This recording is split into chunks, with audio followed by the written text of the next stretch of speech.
Today on the Quilt Show, we'll introduce you to two titans in the quilt industry. In studio, we have Mickey Lawler.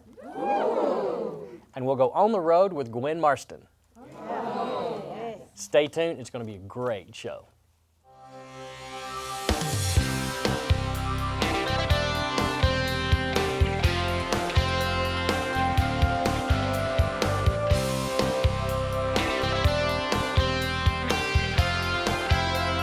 Let's get it started with your co-hosts for the Quilt Show, Alex Anderson and Ricky Tim.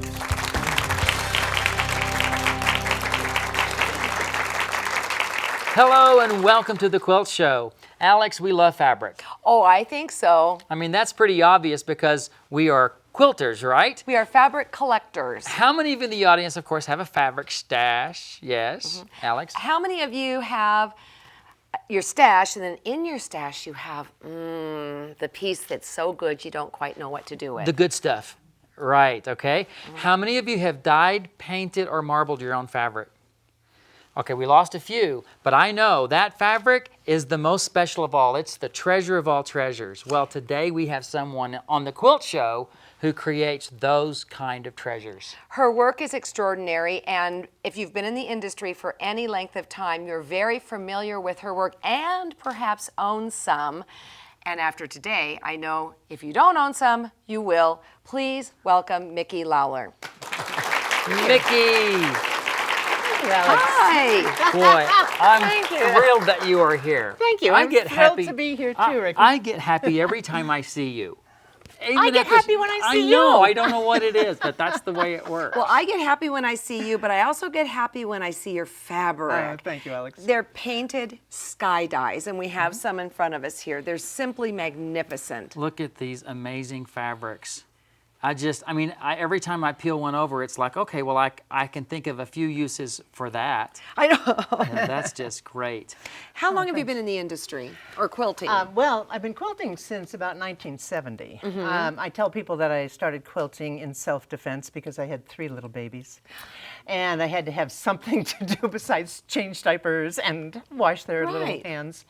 But actually, I found that I didn't have any fabric for skies and different landscape elements once I started painting, making some landscape quilts.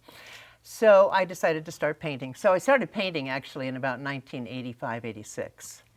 And have been doing it ever since. Well, where did sky dyes come from? Oh, it's such a funny name because I started by tie-dyeing fabric, Ricky, just to get a sky, a blue and white sky. Oh, great, okay. Well, within a year, I had discovered fabric paints. And so sky paints just didn't roll off my tongue. So I kept it as sky dyes, but it's confusing. It isn't dyes, it's actually paints. My guess is that it was fairly revolutionary during that time frame. At that time it was, Alex, yeah, it really was. No one was doing anything, that was landscape oriented at all. Certainly the commercial fabric companies weren't. And I found that people just started gravitating toward it. Now, you live in Connecticut. I do. And your natural surroundings have been inspirational for these pieces as well, right? Yeah, absolutely. The Northeast, the coast, the Atlantic coast. My daughter and I have a little getaway place on Cape Cod, so that's been particularly inspirational. I'd like to take a look at it's not a quilt, it's actually your fabric that's hanging there, so people can really get a true sense of what it looks like. Okay. Tell us about this piece. This piece is actually was inspired by a place called Paynes Creek on Cape Cod. It's in Brewster, and it's on the bay side of Cape Cod.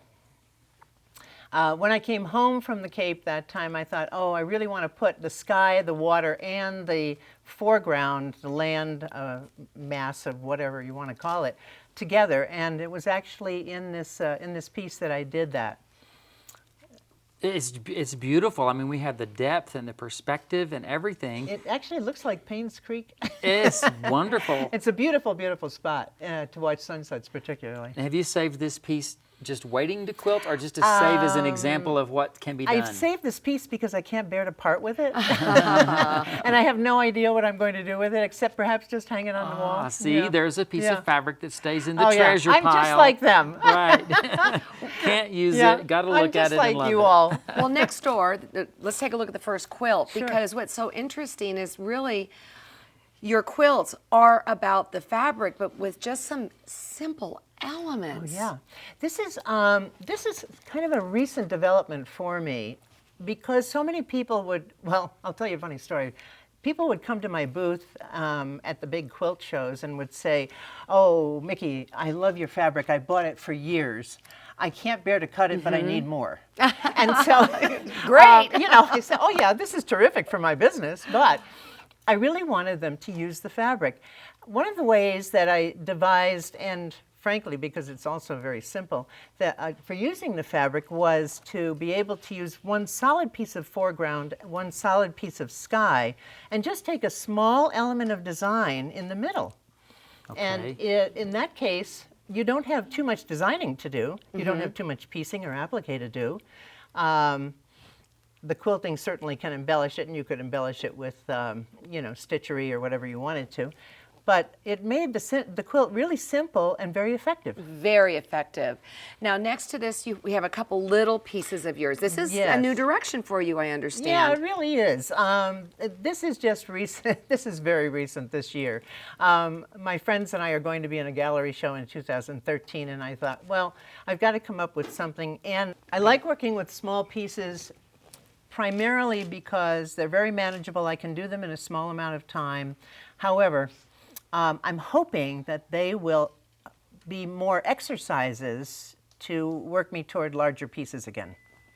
I know working small can be very, very challenging if you're used to being large. Yeah. Yeah. Absolutely. Okay. Now, so- looking at this next is another landscape with the houses. The same houses. Actually, the next two, the same houses. The houses are based on these little cottages that are along this little strip of land near Provincetown on Cape Cod. And it's just a most charming place. So I took that same design, I scaled down the houses, and then I used a different sky and a different foreground just to be able to give it a sense, or show a sense of a different time of day, a different time of year. One is a little more, the one with the red sky is a little bit more somber, a little bit darker. Right. Well, let's look at the one with the red sky. And as we're looking at it, as the image has the same kind of feel, and as we go into the quilt, I would like to have everyone look at the way it's quilted, because oftentimes we get lost in the image and we forget to see how it's quilted. So talk about that one. Okay, that one, actually, the quilting follows the line of the landscape rather, the land forms, I should say. The sky is more of a swirl in the quilting. What I do for my quilting designs is I take a photograph of the quilt, I put a piece of tracing paper over the photograph and just start doodling. Ooh, that's a great to idea. see what kind of quilting design would work for the quilt. And then the tricky part is transferring it to the quilt. And I usually do that with pencil and eraser. Sure, Which absolutely. can be a little tricky, but Sure. That's the way I like to do it, and it seems to work out really well. Now, the next quilt is set very differently. Yes, Very appealing. That one is an older quilt.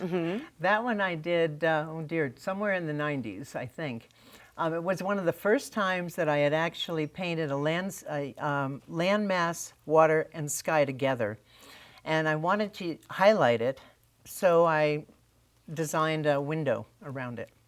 And it gave it a great focal point, and we can just go right into it. Do you photograph different settings at different places? Because to me that looks very West Coast, whereas the other... Oh, interesting. Yes, it depends on where you are from. Yeah. I think because a lot of people, when they look at my quilts, will say, oh, I know exactly where that is on the shores of Lake such and such in Wisconsin. And I go, well, Sure. whatever you see. Yeah, I was there. I want to right. paint. I want to paint. I think it's time for you and Mickey to get busy. Oh, you and I are going to paint. Yes. That's right. Yeah. So I'm very excited to see what you come up with. Good. Me too. Don't go anywhere. We'll be right back. All right, thanks.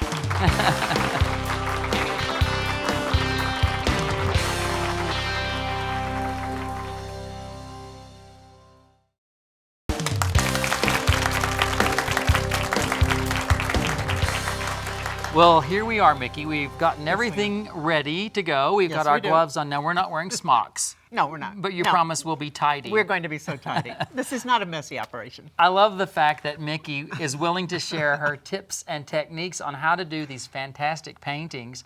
And you say it's pretty easy, It is easy. and I've never really done it. is. So I'm ready to learn. Well, you're the perfect student, at least my perfect student.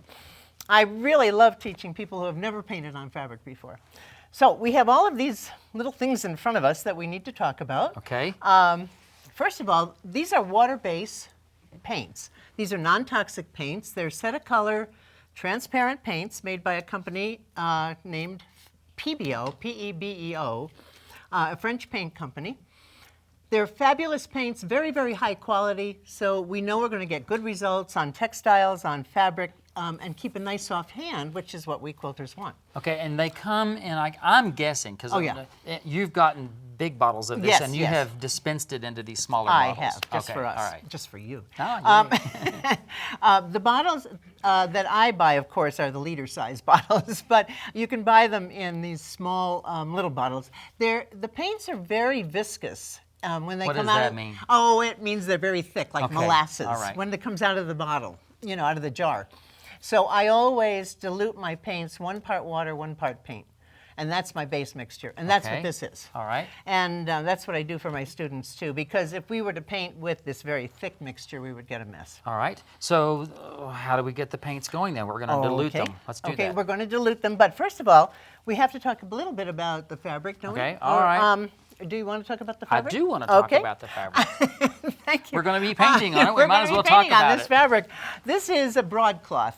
It's a little more tightly woven than muslin, and muslin will let the paint flow right through all those loose weave threads. fibers, yeah. And broadcloth is a more tightly woven, so it's going to hold that paint in place. Okay. What we're painting on, the surface we're painting on, is a foam board, foam core board, covered with contact paper, because contact paper is a vinyl coated paper. And we can just let our fabric dry right on that. And it's nice and sturdy, it's very rigid, and we can carry it any place we want to dry it. Okay, and I'm going to ask a question that I know is later, but Okay. do you then wipe off any excess paint off of that vinyl contact paper? No, once this is dry, you don't even have to wipe it off. You can just put another piece of fabric on it. And it's not going to mess It's it not up. gonna. It's not gonna re-wet. The Okay. paint does not re-wet. All right. So we're going to try to do a sunset today. Okay. Oh, Okay. and Yeah. see, I need you to help keep me all together on this. Yeah. We are going to attempt, look at that, everybody. Isn't that amazing? So we're going to attempt. attempt to do this sunset, and I like the fact that you've got the moon. Oh yeah. Down there, I like okay. that little moon there. All right. We'll try to do the moon too. All right. So we're going to attempt to duplicate something like that. So let's start with the mixing. I have all these little containers that are good for mixing, and I have my brushes and water ready. We're going to try a hot orange. Not a hot sunset, but a hot orange first, taking some yellow. Now, obviously, we're not measuring. That's okay. There's no measuring You've involved. done it enough Yeah, to we just kind of know. Well, we look at it, and frankly, I tell people, what you really want to do is have a test cloth. So that's a spritz. All right, spritzing the test cloth, and I'm going to add a little bit of Let me move these bottles out of the These. way because Whoops. I don't think we This can bottle. yet see what's going on in there. no, not yet. And actually, there's not enough. Let's You put a need little more, more because okay. we're sharing this. So. I'm just going to move this so if we can mix it right there. Oh, right there so Yeah, people can that- see it? Yep. Okay, let's do quite a bit. All right. All right, so that's a reddy orange and yellow. And then I'm going to add just a touch of water. Because we're working indoors today and not outdoors, the paint will dry more slowly. And if the paint dries more slowly, it sinks into the fiber. So we want a more vibrant paint. Wow, look at that. Now, to make sure this is the color I want, I always test it out on my test cloth. That's pretty That's orange. a pretty orange. Yeah, that's pretty okay, nice. that's pretty orange. All right, that's an orange. That's Okay. for sure. Okay, let's back up a little bit and do a nice golden yellow. All right. And that will be the yellow. Always start with the yellow. Oh. Why? Because if you start with the red and you want to make it into an orange, then you have to add this much yellow to the tiny bit of red. Okay, I get So it. always start with with the yellow and then add the red Just a little bit. to taste. Yeah. Like adding some salt. That's exactly right. Yeah. Okay. And then you'll dilute that too? And I'm going to add just a drop or two. The only reason for adding water is to make the paint more flowable. Okay. So it's not exactly 50-50, or is it? The paint? The water to the paint. Oh, no. It's 50-50 within these bottles. Oh, Yeah. you've already taken it. I've already taken it and you've diluted it. already diluted it in these I'm bottles. sorry. No, that's Yeah. okay. It's just a piece of the puzzle I hadn't figured out. That's right. I've already diluted the paint, 50% water and 50% paint Okay. in this bottle. All right. So now I'm diluting it a little bit further. Now, if you dilute it too much, you pale out the color, of course, but Sure. that may be what you want. Now, this is just way too orange still. What I'm looking for, let's add it to the other orange. Look what you just did. Wow, look what we just did. What I'm really looking for is a yellow that isn't That's just That's starting to go away from yellow. Yeah, exactly. Okay, Okay, I think I like that. that's a good one. I think we're going to like this one. And the most important thing is it's not a perfect science. It's not a perfect recipe. Oh, absolutely. You just go for it. I tell people on my very best days, Ricky, and I've been doing this for 25 years, over 40,000 yards of fabric. Wow. Yeah, wow. Boy, do I feel tired when How I say many? that. Almost to the moon. That's almost to the moon or something, isn't Oh, it? it's something like that, I think. Oh, I like that image, though. I'm just going to put this down here. That on my very best days, I have only 80% predictability over what's going to happen to this paint. You know, to the cloth, actually, that I've painted. Now, let's try this yellow. Oh, that's what I'm shooting for. Okay, all right. So Okay, what do I do? So we have this one. I want to Now, paint. I know you want to paint, but we have to go on to the reds, too. Oh my gosh, we got to do We it got all. to do a red. All right, so what right. else? What else is to be Well, done? we'll just do the red, and then we can do the blues later. if Okay, you'd like all to. right. Okay. So the red is a beautiful bluish red, and I'm going to add just a touch of violet to that to make it even more blue. You need another brush? Thank you, sir. And Do you we'll need more see- water? Yes, we do. Just to- you just want to to- try it? I Sure. do, I just wanna do a little bit. There you go. Perfect. Okay. Oh, that's beautiful. Yeah. All right, let's see how that looks with these two colors. Oh, now that's going to be stunning. Okay, I all right. think. All right, so now you want to paint, right? I do, I do, Okay, I do, okay. I do. The first thing you have to do is dampen your cloth. What are these pins for? Oh, I'm sorry. We should pin our cloth because, and all we have to do is jam it into the foam board. Just to keep it secure? Well, because we're going to be stroking the paint on. Okay, And when we stroke the paint on, the cloth has a tendency to kind of wrinkle up. all right. So this will make it more secure. Okie dokie. So then take your Oh, spritzer. okay, I'm ready. All right, you ready? Yep. All right, just dampen the cloth. Now, that's perfect because you're holding it nice and high over the cloth so that you're not getting wet Oh, and come dry on, spots. get me. I'm over here doing Over- a dance. That's 'cause perfect, I'm perfect, happy, perfect. Happy, happy. Yes, feels so good too when you do this. I love it.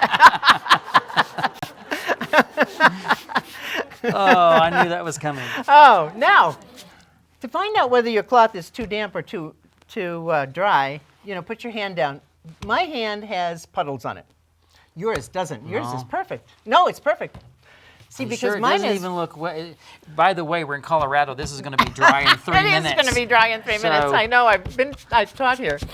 So instead of, see, I don't want it soppy wet. So I had puddles on my hand. So what I'm going to do is take this paper towel and sop up a little bit, just so that it isn't soppy wet. Okay, am I Right? okay?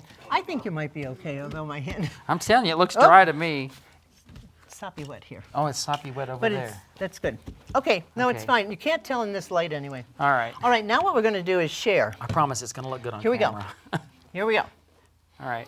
We're going to start at the bottom Okay. of the cloth. All right, Okay. I'm with you. And we're going to just stroke this on. Okay, now the thing that your arm wants to do is it wants to arc, but look at you, you're making perfectly good straight lines. Am I doing okay? You're doing great. I want to be a good student. Oh, you are so good. I like the fact that some of it's a little more orange and some of it's a little more yellow already. Yeah, already, because we haven't mixed it entirely. Okay, so now let's move on to the orange. All right, you go You there. can use the same brush. Oh, because it's going to blend anyway. It's going to blend anyway. There will be times when you'll want to change brushes. Oh, I'm sure. absolutely. When we get to the blue, of course, we would change Uh-oh, brushes. I just made a big splotch. That's What do okay. Just go over it. There you go. Oh, that's exactly what we do. You've already mastered that whole thing about... Okay, yeah, taking good. care I of your was looking over splotches. there. The camera's getting my work. I think they need to be looking at yours because yours is going to look better, okay?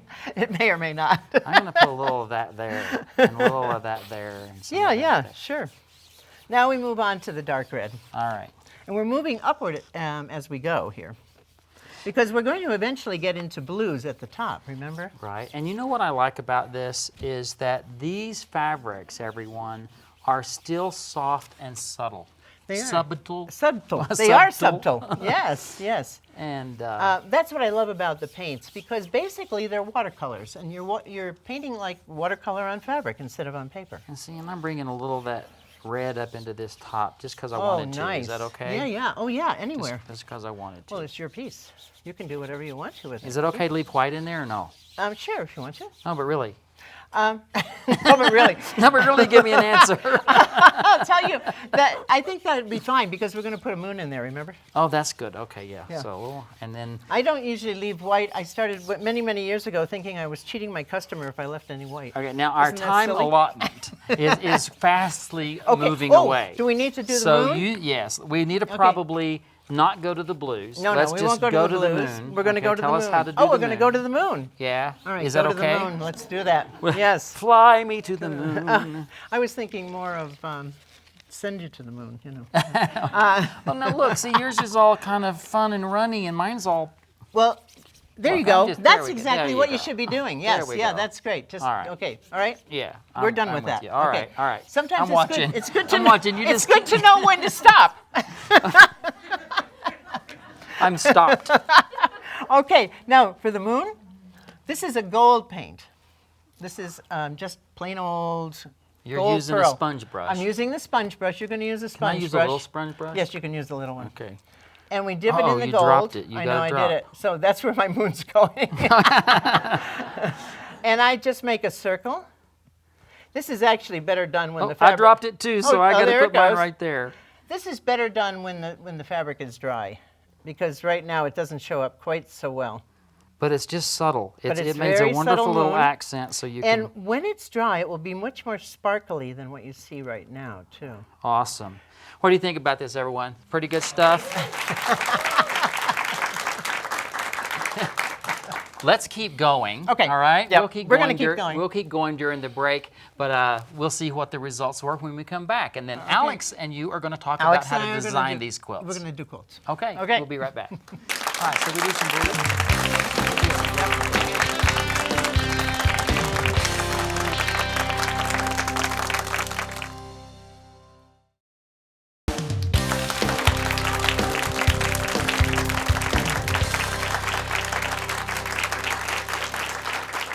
Welcome back. Mickey, these are the two pieces you finished up during, well, you and Ricky finished up during break, right? That's right.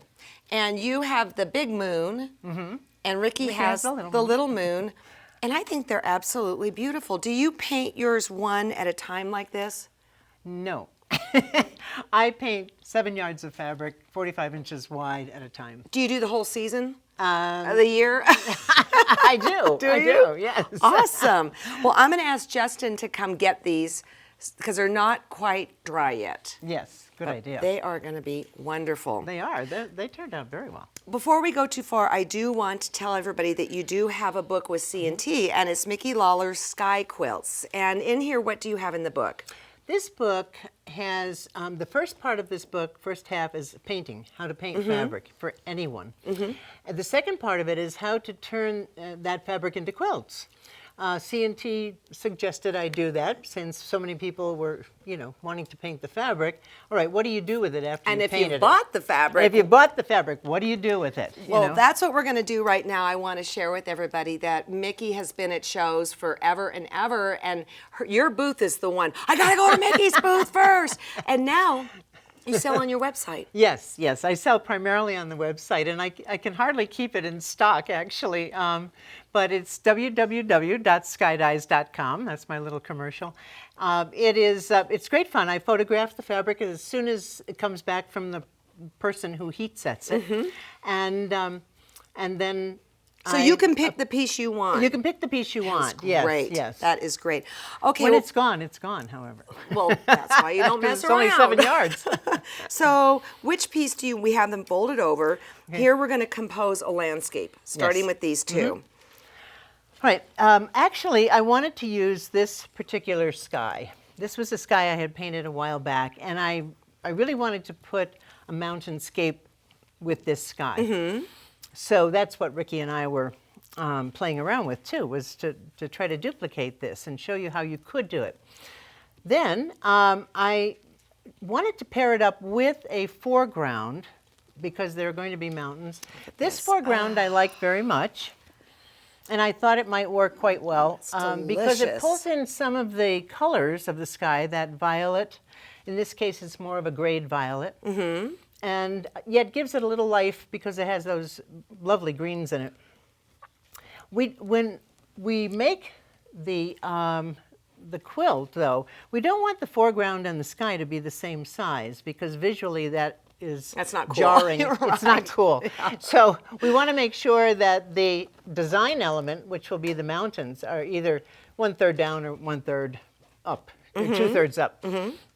So which means cutting off some of the foreground or cutting off some of the sky. Well, how do you decide? Yes, it's it's like, oh yes, I know which of the two should go. But I like the sky. That's where I started. So I do want to keep the sky. So I'm going to cut off part of the foreground probably and make it about this proportion.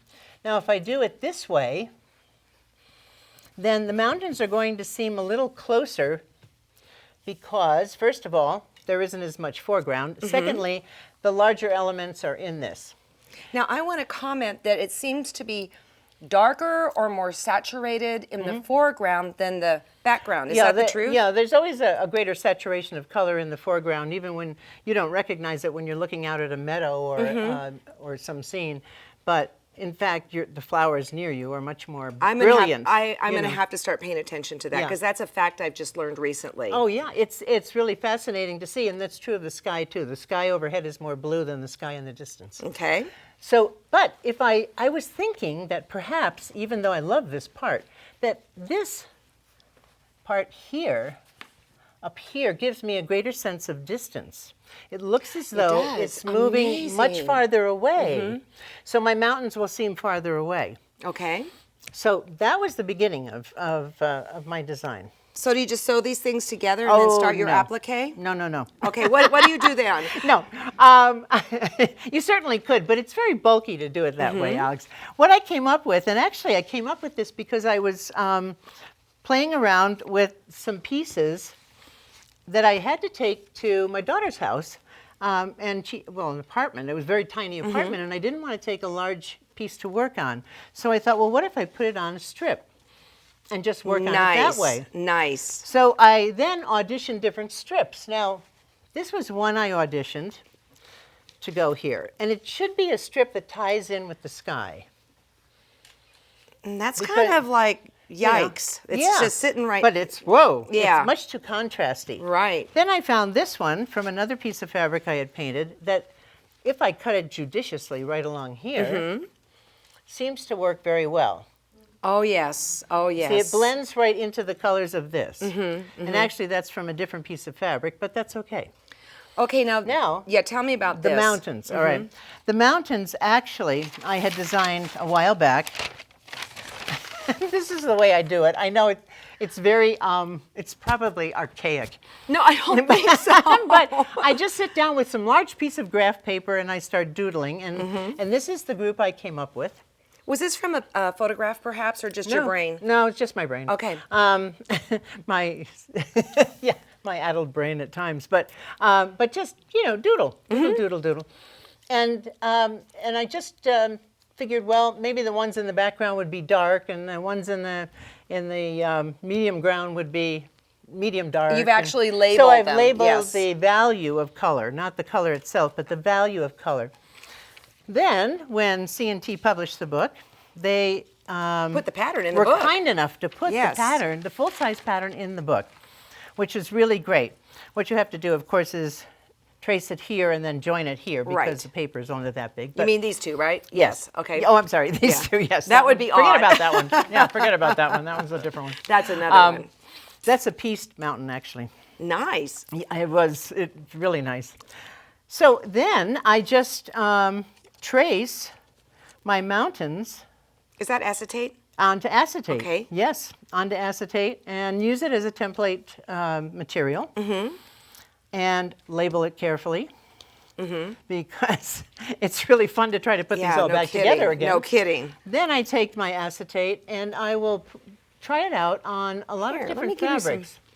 Well, the great thing about your fabric is, I mean, well, this is like going to be a no-brainer, but you don't throw any of it away. No, you can. I mean, you can keep fairly small scraps for projects like this. Okay, so that H is labeled what, medium? Okay, medium light. So Okay. it wouldn't be this one, perhaps. This It one? would be this one. Okay. Yes. Thank you. That's a perfect one because it This actually. is like a candy store. It is. It is. Now, you can move these around, you know, and see where you'd like the top of the mountain to be. Would you like it to be purple? Turn it upside down, you know. Would you like some green in that mountain? Move it over here. There's some wonderful texture in here, you know, that Right. would give you that rocky Right. sense. That actually, I should cut that one out perhaps. But instead, oops, not that one. It's this one. I use this fabric for that one, which is right This one, here. yeah. There's not much of it left anymore. As you can see, and I know all your fabrics probably I'm look telling exactly you, the same way. There'd right? be people standing in I line know. for your scrap box. Well, so I cut it out of this one, which was kind of rocky as well. Mm-hmm. And let's see, I had cut, I can't remember which one this one is. Oh, that was C. I had cut this one out of this one. Yes. Now, it looks to me as if you like to do needle turn applique. I do. I Okay, do. so you just do your 1/4 inch and then turn it, but you could fuse it. Fuse it, or you could just do rough edge applique, Mm-hmm. or whatever they call that these days. I think it's called, what's it called? Rough edge applique? Raw edge. edge. Raw edge Raw applique. edge. And I like the idea of raw edge applique too because it gives texture. Well, now, where'd these come from? Ah, Alex, these are the rejects. Well, you have to audition the pieces then on the quilt, you know, on the piece of Okay, so background that piece one of- was supposed to be That there. one was supposed to be there, and I went, oh no, I don't like it. It just draws attention to that Well, area. to me, it almost just blends in and you don't have the nice contrast. That could be too, exactly. And this one, I think this might have been, could this have been the same one? Yeah, I guess I did 3 pieces for that particular one. Mm-hmm. And none of them worked until I got to the dark one. Do you ever use commercial print fabrics or commercial looking dyed fabrics? Or Not what do you do? anymore much. I certainly use commercial fabrics when I make my grandson's quilts with all the little characters on it and everything. But I actually made him a quilt that I used a background painted piece. Now, what's going on here? This is very different. It's got like a Oh. splotchiness on it in a beautiful Yes. way. That doesn't I sound love lovely this the way I said it. fabric. I know, but I love this fabric. No, that's perfect. Splotchiness is perfect. Okay, tell us it about almost this. looks like moss, you know. Yes, or it lichen does. or whatever. Yes. This is a great technique. It's done with sand, very light layers of sand and lots of paint. Mm-hmm. And then at the end, you brush away the sand, and you get these amazing little marks. And So I it- mean, there's just so many possibilities in painting. If I come to your website, I can say I want that What are you piece gonna of say if I fabric. come to your house? Well, you can do that too. But you can say I want that, and then you take Yes. it off the site. Yes. Okay. Yeah. One other thing I want to ask you here is, it would pain me to chop this off. Okay. But it seems It would that these pain are the me, too. edges. Okay, Right. so what are you going to do? Yeah, so what I'm going to do is actually incorporate the edges. At first I thought of chopping it off, but that, as you say, is extremely painful. So what I'm going to do instead is incorporate it into the border somehow. Nice. So that actually the mountains flow right out into the border. Nice, nice. And that'll work, you know. They're It going, was yeah. one of those brainstorms at 6 o'clock in the morning, you know, but Might happen at 4 in the morning. 4 in the morning is better, but I'm still asleep at 6, so. I am my night person. Well, I know we have some really great questions from the audience to continue on this journey of Good. teaching for you. And when we come back, we'll also visit Gwen Marston. Stick around.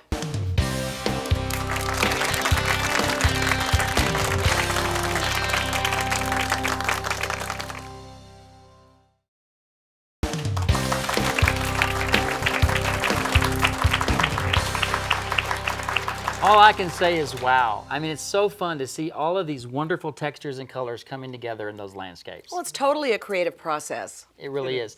Mickey, our producer was able to dig up a photograph of you from way back in the day. All right, and let's take a look at that. Oh, Hey, little kid. Have you always been an artist? I think I have. I certainly didn't major in art when I was in college. It wasn't terribly acceptable in my family. But when I was a child, I drew all the time.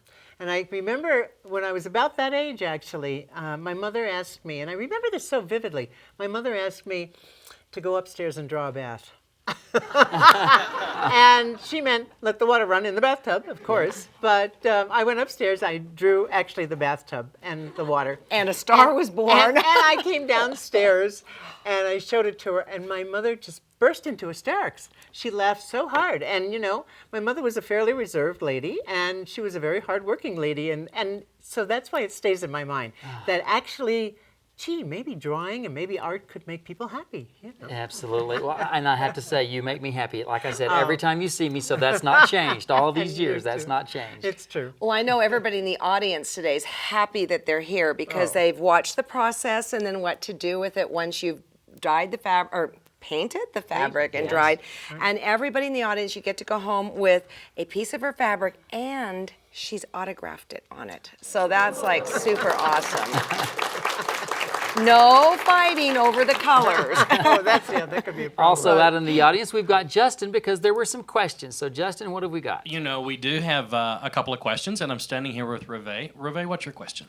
Hi. Well, I have put colors onto fabric and it looks nice, bright, and vibrant when I look at it. But after it dries, it seems to be duller. What can I do to keep that bright, vibrant color that I like? That's a great question. It depends on how fast, the vibrancy depends on how fast your colors dry, your paints dry on the fabric. If you dry the fabric inside, it may take a long time for the paint to dry, and the paints are sinking into the fibers, and then you're going to have a dull look. So if the faster you can dry that fabric outside in the sunshine in this marvelous state, you actually will have better results. Okay. And how do I prevent it from running and blending when I don't want it to? You can't. And that's half the fun.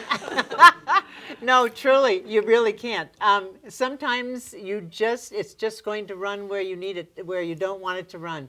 That's the quality of this kind of serendipitous style of painting. But the more that you do it, more that you paint, the more that you find you'll have more and more control over that. Thank you very much. Great. Great, Reve, thank you. And Linda, stand up here. Linda has a question for Mickey as well. Mickey, it's such an honor to speak to you. I was wondering, since your paint is water-based, is your fabric washable? Yes, it is. Yeah, very washable.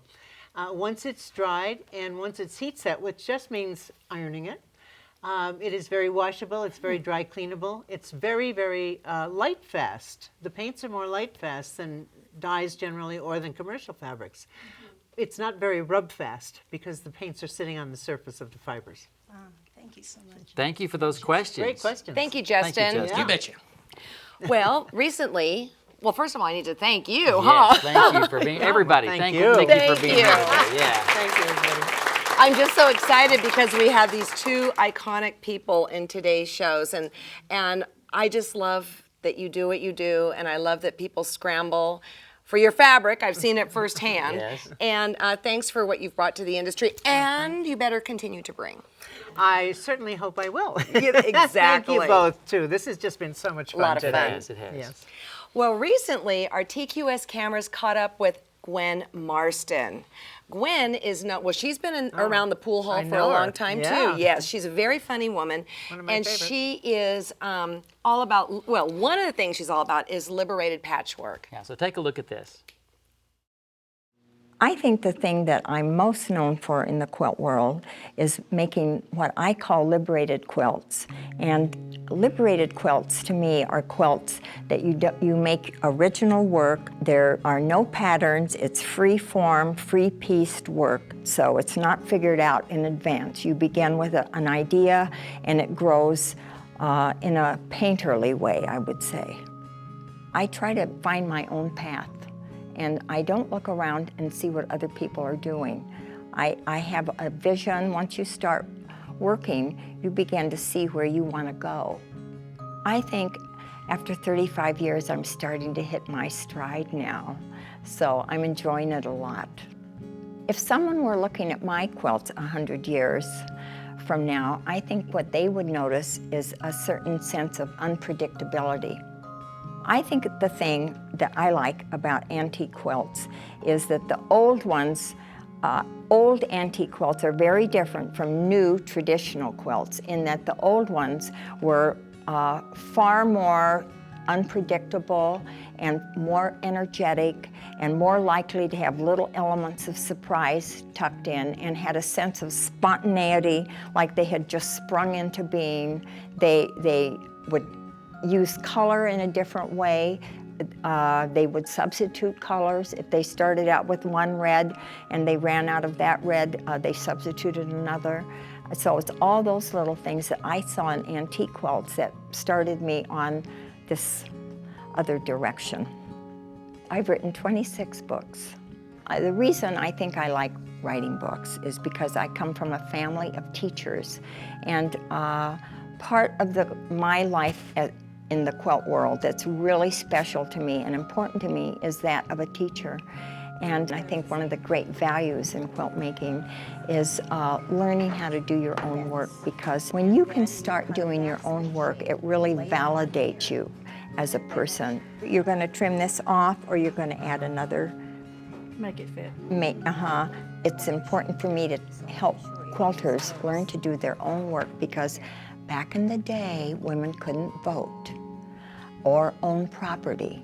But the one thing they could always do was make their quilts and make them the way they wanted to.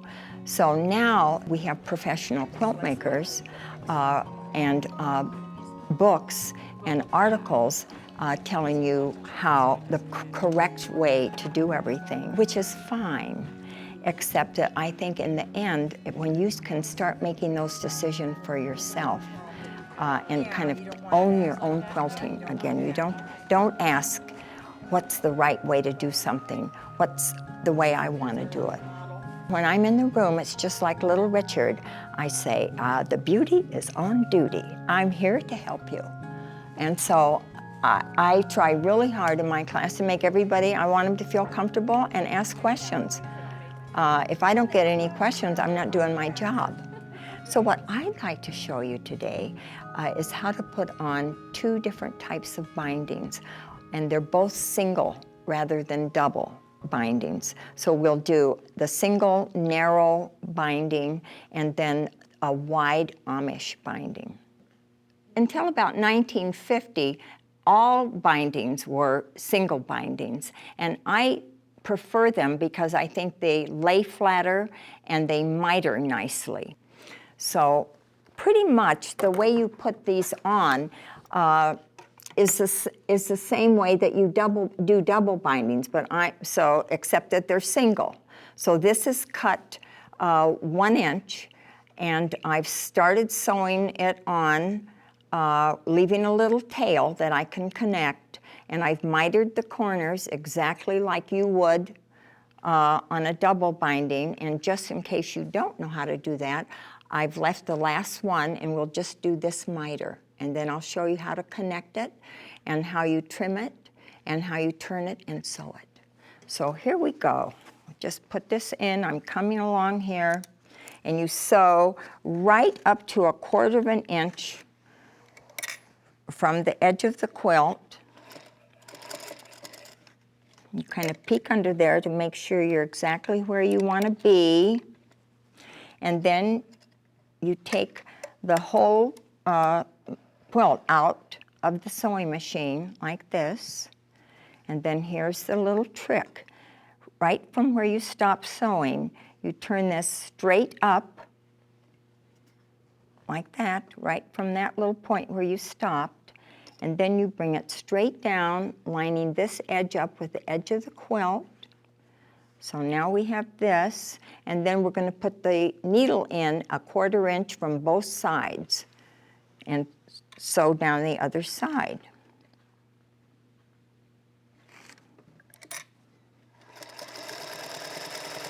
I'm sewing 1/4 inch, just a regular 1/4 inch seam here, like you would if you were doing a double binding. Then I take it out of the sewing machine again, because now you have to leave a little flap here so you can measure this and get it cut just so, and then sew the two ends together. So that's what we're doing. So here's the trick on that.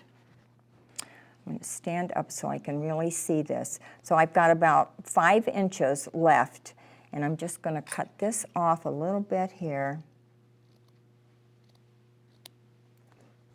And then lay this over, this other loose end over, and with my fingernail, I'm marking about about 1/2 inch from the end of the underneath one.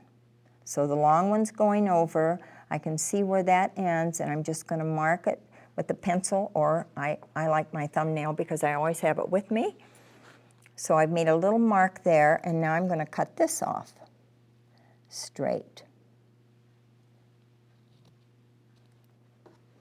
Then with a pin, I'm going to pin this, because you have to pick these two ends up now and sew them together, and trying to get it into the sewing machine without having them slip around is really tricky. So just take a minute and get the ends lined up, and then put the pin in there, and make sure that if you've really pinned it all the way from one end to the other. So that here's now where I'm going to sew my seam. So you're doing 1/4 inch seam. There we have it.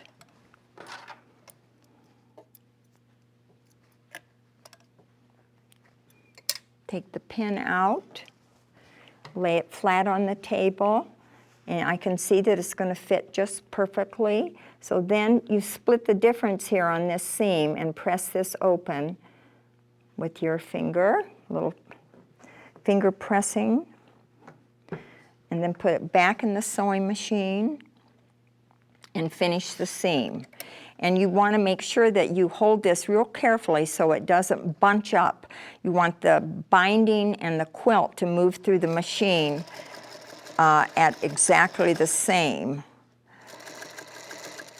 flow, so that it's not, the bottom part's not going faster than the top part. In other words, put on your walking foot if you have one. So there I have it. So now it's all sewn on. So the next trick to make a perfect little flat binding, like these are, that lay very flat, very neat, very refined, is to trim it off the backing and the batting, so that there's enough to fill the binding, but not so much that it makes it bulky. It has to be just the right amount. So the way you do that is you lay your ruler on the 1/4 inch line here, right on the edge, right on the seam line. Let me stand up for this again.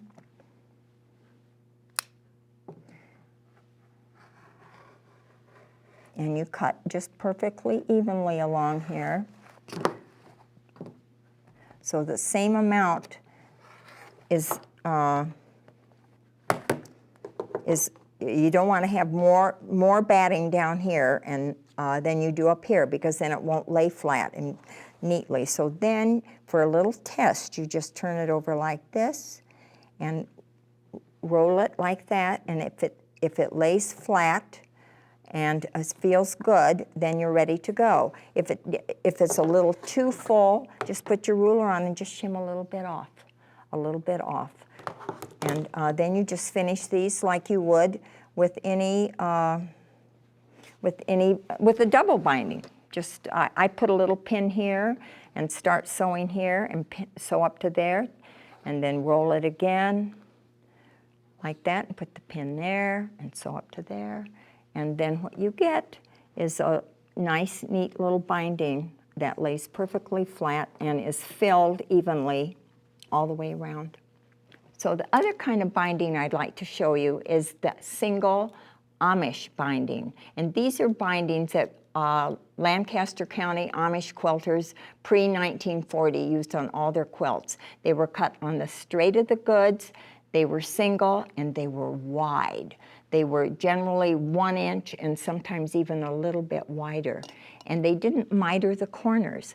What they did was they sewed the bindings on and finished 2 opposite sides, and then they sewed the binding on the other way and turned the corner in and turned it around and stitched it down. This is my little pretend quilt that I've made. I'm going to move these out of the way. So this is the top of my quilt, and I would have all be quilted now. And so what you see sticking out is the backing, and the batting. So the way it begins is you figure out how wide you want your binding. So if it's going to be 3/4 of an inch, you're going to have 3/4 on the one side, 3/4 on the other, plus you have to add 1/4 inch seams that you're going to turn under on both sides. So for 3/4 finished, I cut 2-inch strips, and then I've just sewn it on with a 1/4 inch seam. So the next thing to do then is to trim it so that it'll fill the 1/4 inch. So here then I'm laying the ruler on the 1/4 inch seam and at 3/4. Trim it off.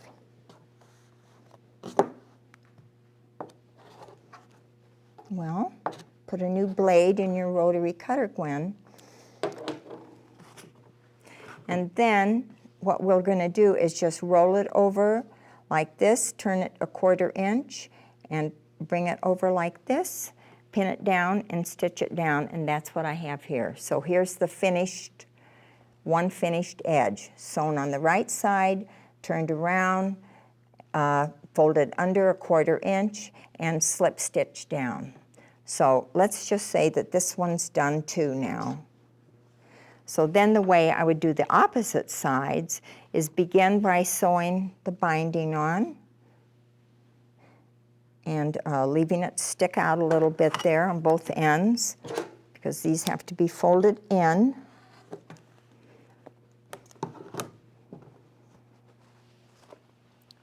Then you just sew it on at using a 1/4 inch seam.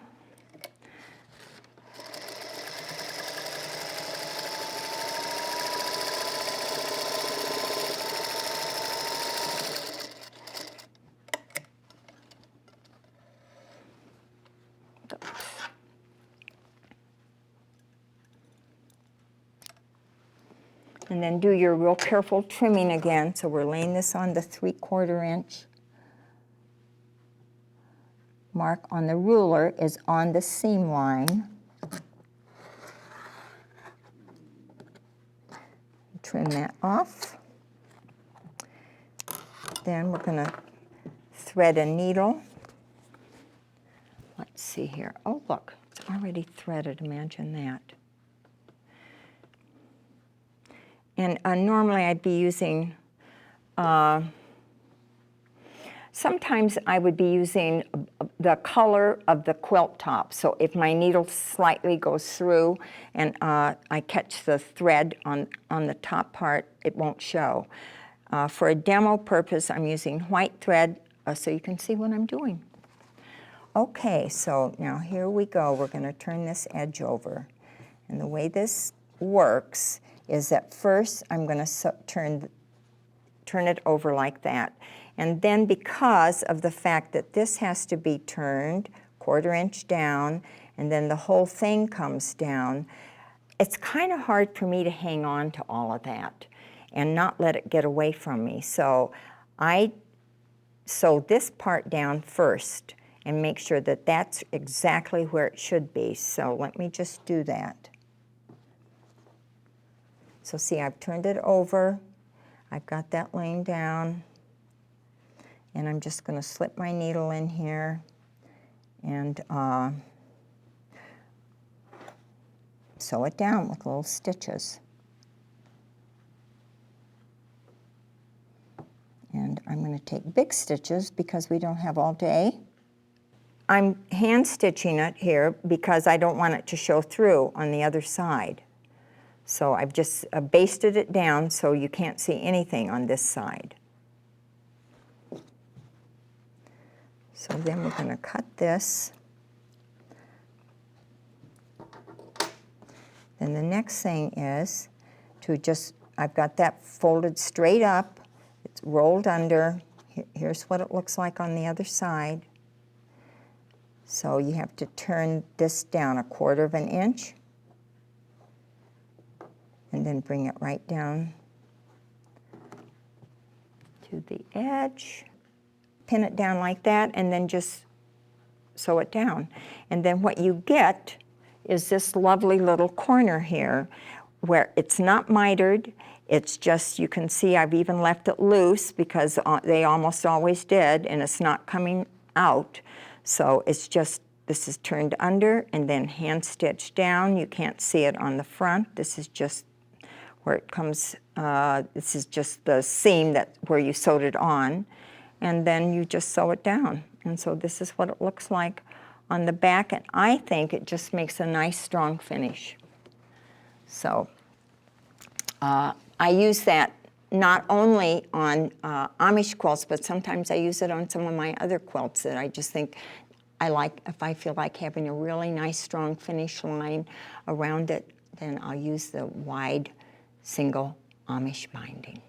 I hope you try this binding and see if you like it on some of your quilts for a more refined, finished look. Thank you. Gwen, and thank you. Thank you so much for joining us on the Quilt Show and playing with us today.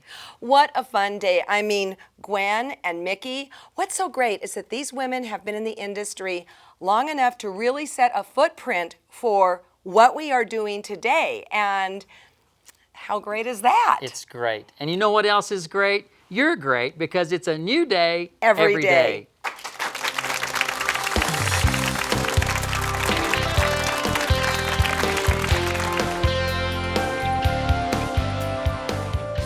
You won't want to miss the after set.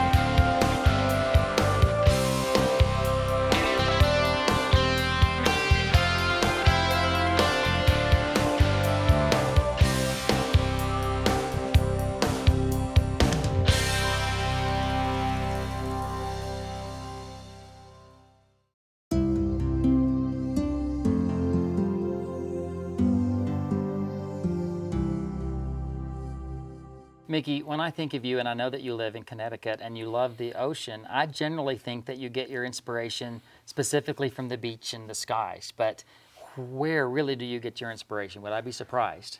Well, you probably wouldn't because we've known each other a long time. But I do get my inspiration from my friends, from 2 groups that I belong to.